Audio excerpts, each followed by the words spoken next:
channel. With me again, Arin. Di video pembelajaran kali ini, kita akan bahas tentang materi verbal. Apa sih itu verbal? Yuk simak videonya.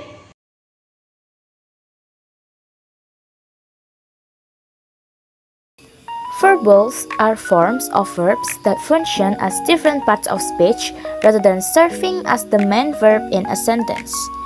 Verbals adalah bentuk kata kerja yang berfungsi sebagai bagian lain dari ucapan, bukan sebagai kata kerja utama dalam kalimat. There are three many types of verbal: gerund, infinitive, and participle. Gerund. Gerunds are verb forms ending in ing that function as nouns. Jadi, gerund ini bertindak seperti kata benda atau noun dalam sebuah kalimat. Rumusnya adalah verb plus ing dan digunakan sebagai noun. Contohnya adalah reading is fun. Reading ini adalah gerund yang berfungsi sebagai subjek kalimat. Kalau diartikan, membaca itu menyenangkan. Nah, bisa dibayangkan apa yang menyenangkan? Yap, reading.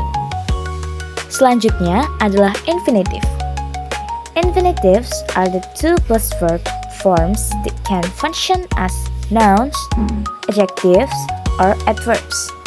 Infinitive bisa berfungsi sebagai noun, adjective, atau adverb, tergantung posisinya. Rumusnya adalah to plus verb dan digunakan sebagai noun, adjective, atau adverb. Contohnya sebagai noun adalah I want to sleep. To sleep di sini adalah objek dari kata kerja want. Artinya, aku ingin tidur. To sleep adalah hal yang diinginkan. Ini sebagai noun.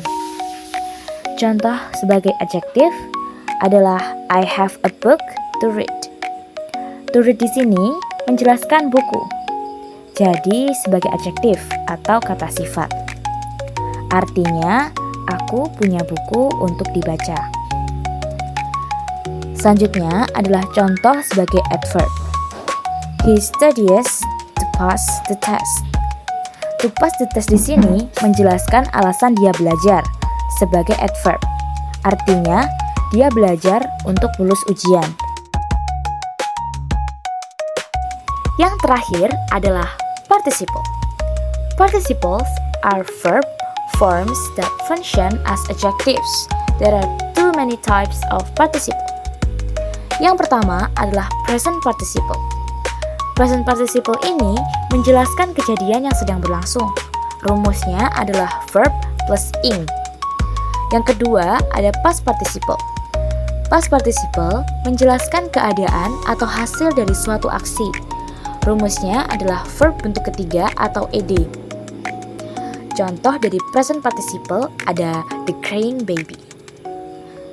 The crying baby mengambil kata crying yang berasal dari kata kerja cry atau menangis. Tapi di sini crying digunakan untuk menjelaskan kata benda.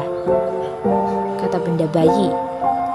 Jadi, the crying baby artinya bayi yang sedang menangis. Crying di sini bukan sebagai kata kerja, tapi kata sifat atau adjektif yang menjelaskan bayi. Contoh kedua ada past participle.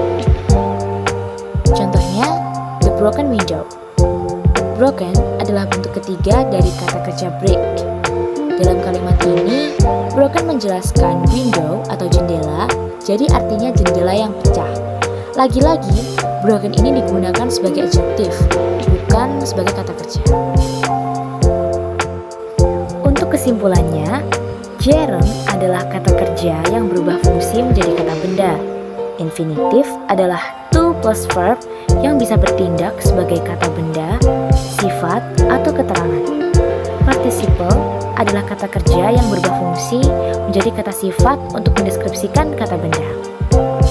Nah, itu dia pembahasan materi tentang verbal. Semoga materi ini bermanfaat bagi kalian semua. Terima kasih. Sampai jumpa.